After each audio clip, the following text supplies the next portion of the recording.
The government's committed to a £3.5 billion investment over the next 3 years to combat homelessness and rough sleeping, recognising that this scale of societal damage requires collective responsibility.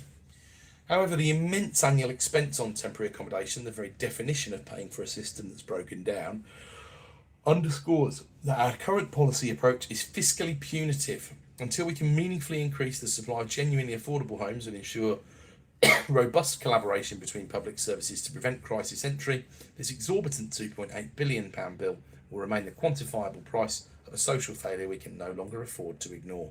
Is there a realistic plan for that? Well, I haven't seen one with political support, that's for sure. The current financial hemorrhage due to temporary accommodation is analogous to having a roof leak so badly that you spend more money on constantly replacing buckets than you would on installing a whole new roof. It's an economically irrational response to a profound social problem. So, it's people selling up, right? The analysis that the exodus of private landlords, specifically landlords selling up, is the single greatest driver of statutory homelessness.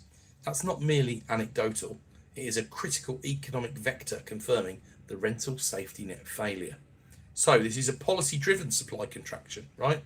The private rental sector, the PRS, is the largest source of flexible housing in the UK, but fiscal burdens and legislative burdens have driven capital away from this asset class, creating a profound supply shock.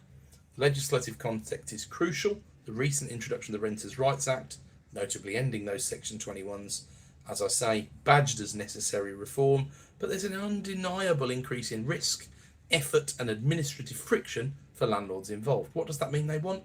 Better returns if they're going to stay in.